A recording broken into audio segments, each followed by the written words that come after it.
All right, what's up guys? Zach here, and I want to share with you how to create a highly converting post-purchase email flow that's literally so good I probably should not even share it with you.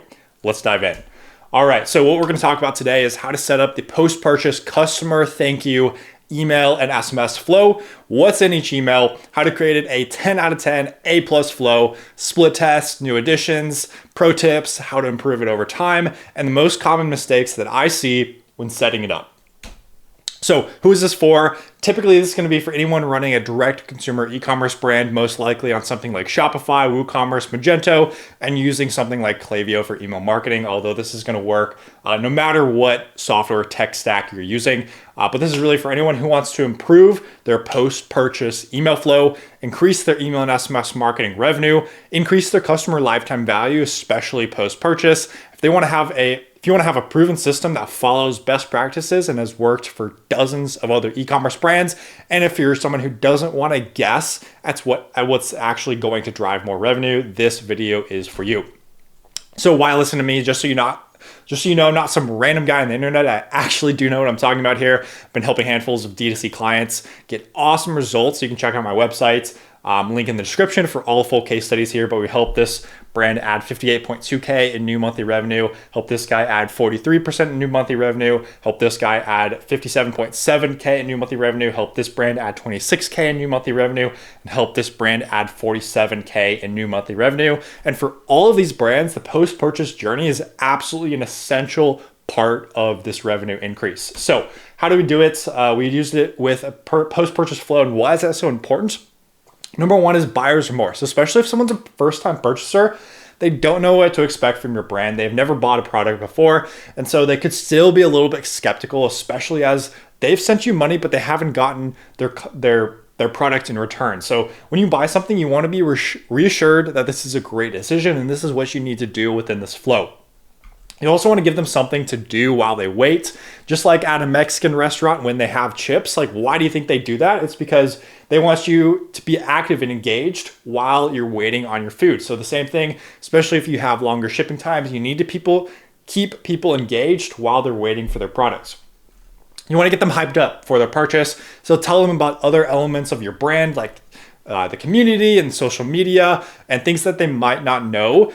And the great thing about flows is that they systematically move people along the customer journey. They incentivize people to make their next purchase, and the entire process, again, is entirely on autopilot. So as you can see here, each flow corresponds to a certain part within the customer journey. So they systematically move people from never hearing about the brand to email list subscribers to first-time purchasers. And as you can see, that's where the post-purchase flow comes in.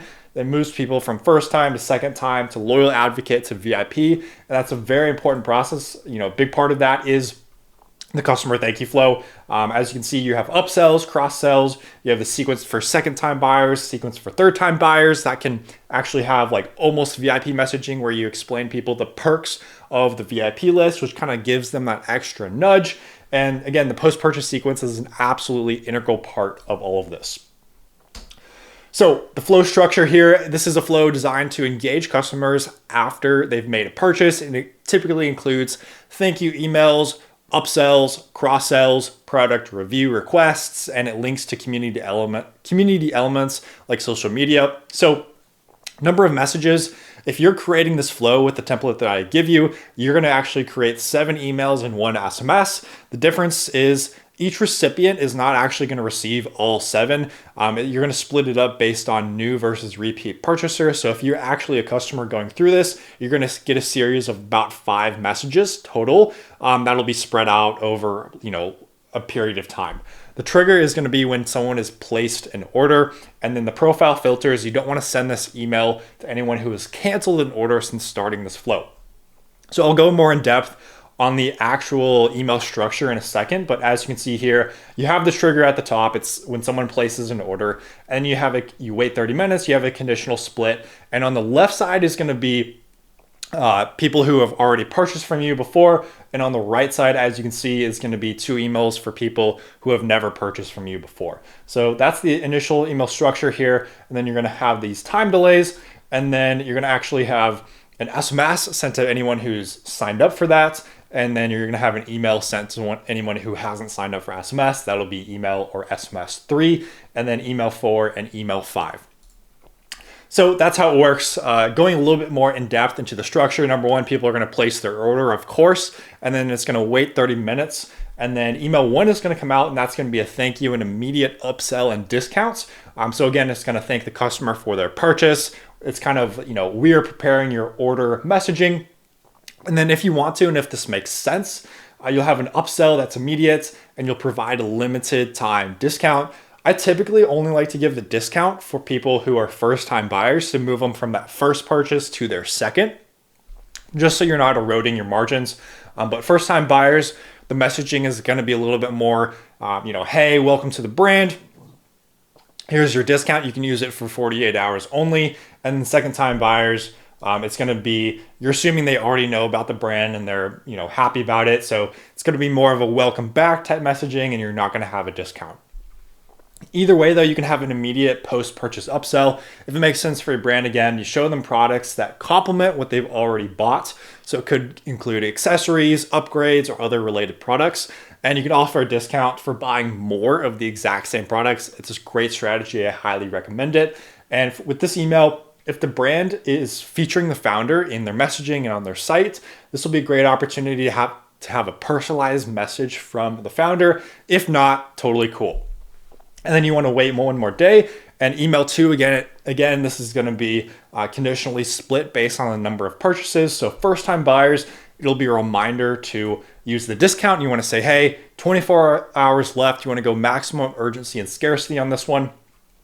And if not, both first-time and second-time, third-time, fourth-time buyers, everyone's going to get the same info. That's like, what can I expect from my order, shipping time, if you have any guarantees or risk reversals, if you have benefits and any other additional information, which will help build excitement, that's where you want to put it in here. And then FAQs, you want to address any of these questions that they might potentially have before they receive their purchase. You also want to explain how the purchase helps with the brand mission.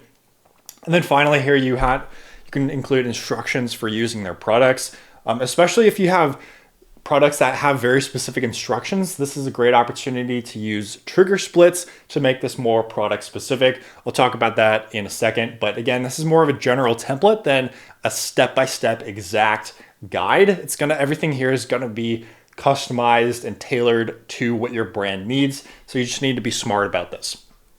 And then you're going to wait 2 days here. And then email 3, I kind of call this the wildcard email. This could be an expansion upon what you already sent. And typically we like to do some sort of CTA to whatever the brand is trying to promote. So depending on if you guys are going for more social media followers, or if you have a rewards program or a referral program that you're really pushing, most brands have something that they're really trying to do outside of email that they want to push people into. If not, totally cool. You can collect birthday information. And this is another one where I like to typically set up a conditional split. So if they haven't signed up for SMS, you can send them an email with the benefits and a link to sign up to SMS. And if they have signed up for SMS, you can send them a text instead of an email and say, hey, whatever it is, if you want to collect birthday information or if you want to link to social media, they're already on their phones. That's great. Whatever you want to do with this email, you can kind of expand on it as well. You can add more FAQs, whatever you think makes the most sense to send before they actually receive their product. And then next up here, we have wait X days. So at this point, it's been 3 days total since they've placed their order. X is going to depend on the product being, how long it takes to ship, the person, how long it takes to actually get the benefits from that product. So typically it's going to be 5 to 14 days as this time delay, but you just want to give them enough time because the next email is about review. So you want to give them enough time to have the product in their hands, test it out, et cetera, et cetera. So email 4, this is assuming that they've gotten the product, they've already gotten the benefits, and they're ready to leave a review. This is a great opportunity to use a plain text email from the founder, explain why they should leave a review, talk about how every review counts. It supports the mission on our team directly. We personally respond and read each one. Whatever it takes and whatever you can reasonably say in here to collect more reviews, this is an awesome opportunity to do so. There's a lot of different products that you can use to collect reviews. It doesn't have to be just a direct Klaviyo email. It could be, Yotpo or Okendo or Stamped or Klaviyo review, whatever it is. This is a great opportunity to ask for one, whether it's in this flow or if it's in a different flow or a different software. I'm just giving you more of a template on when I would ask. And then I would wait 2 days. And then email number 5 is going to be your post-purchase cross-sell. So you've had your upsell immediately after the purchase, and then now this is the cross-sell. A great easy way to do this is with Klaviyo dynamic product feeds. You can also use trigger splits to manually suggest products. So if you know people buy product A and then immediately buy product B, you can definitely use a trigger split to essentially do that on your own. You can also feature just products that make sense logically to purchase next. It could be complementary or items that they also might find interesting based on their initial purchase. Also, what you do not want to forget about is transactional emails. You got to remember these are in the mix as well. So you got to think about the entire customer journey as a whole. If you're using Shopify, these come standard and you can't really turn them off unless you specifically ask. So typical ones are going to be order confirmation. So they're going to get an email immediately after they place an order. And so this is not part of the flow that we're building out.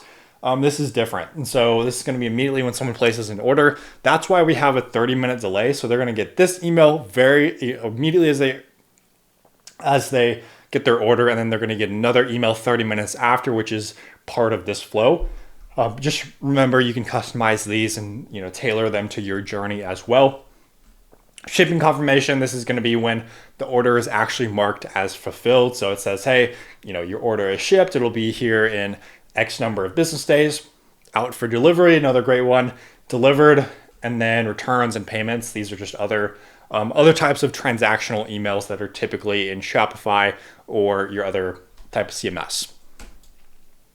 All right, pro tips and how to upgrade your flow. Number 1, as I said, do not spam your customers. You really need to understand all the different softwares and understand your entire customer journey. You need to understand when your transactional emails are being sent out. You need to look through your Shopify, look through your Stamped, Okendo, wherever you're sending these third-party review emails. You need to understand and map out everything so they're not getting emailed too often. I've seen this all the time where a review request comes in and then UGC requests come, they just get bombarded. You don't want to have that happen. Especially if you don't do all of your post-purchase emails in the Klaviyo flow. You need to understand what all these different softwares are doing. You always want to show which products they bought in the dynamic blocks. So you can set this up where it shows exactly the product that they bought, especially in emails immediately after their purchase. It doesn't have to be necessarily in the cross-sell emails that are way down below in the flow.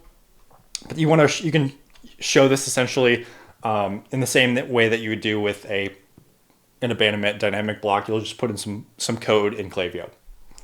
All right, and then conditional split based on the items that they purchased. So what you can do here is you can actually go in here and you can look at which items that they bought, and you can send essentially a journey. You can send them down a specific path based on which product that they ordered. You got to be smart about this. You want to send instructions for certain emails. You want to show them, hey, if you bought product A, here are the instructions for product A. You just have to make sure, if people bought product A and B, that you're sending both instructions, or you're figuring out which products need instructions and which don't. So just be smart about how you conditionally split. You can also conditionally split based on how many times that they've purchased. So we just have first time versus multi-time purchasers, but you can go even further and you could do first time, second time, third time, fourth time, all the way down. And a great way to do this is telling people who have, if they've placed an order 4 times over all time, then you can tell them, you can send this almost VIP messaging where it says, hey, you'll join our VIP club on your next purchase. And then, number 5 says VIP status unlocked. So you could do something like this and kind of integrate it with your VIP flow as well. Conditional split, has their order been fulfilled? You definitely want to, if it takes a long time and to fulfill the order sometimes, you definitely want to include this and have some sort of sorry for the delay type messaging. Definitely don't send the review request too early. Make sure you have an adequate time delay or integrate it with your shipping software. Don't be the brand that asks for a review, but the product hasn't actually arrived yet. So again, there's two ways to do it. You can either go off a certain metric that tells people when the tells Shopify when your product has actually been delivered, and then routing your reviews is a great way to do this. If someone wants to leave a good review, you can actually just tell them, you can link this right here to linking a review. And then if it's a sad review, leave a customer support form and the team can reach out. So shout out to BK Beauty for this awesome idea, but this is what they do here. They basically put people into two categories. They're just being smart about their reviews. And then again, placed order versus fulfilled order versus delivered shipment. These are three different stages within your customer journey. Placed order, of course, is immediately when they check out online. Fulfilled order is when the order has been processed and has been prepared for shipment, but the item hasn't actually shipped yet. And then delivered shipment is when it actually arrives at the customer's house. And unless you're using a shipping integration like Wonderman or ShipStation or AfterShip, there isn't a way to tell when the order has been delivered within Klaviyo just from the Shopify integration outside the box. You're going to have to add this delivered shipment metric. So if you don't have a third-party integration, you'll need to time up your emails based on typical shipping time so people don't get the review requests before they receive the product. And then final tip here, ask for UGC. Your post-purchase review request is an awesome opportunity to ask for a video review as well. So make sure to leverage that in the post-purchase flow. All right. So if you're running a direct-to-consumer e-commerce brand doing 6 or 7 figures per month and you want to add 50 to 200K to your monthly revenue in the next 90 days, or we give you a refund, you have two different options here. You can either check out our website and book a call there, or send an email to zach@zhs-ecom.com, and I will personally read and respond and answer your query. Appreciate it and have an awesome rest of your day.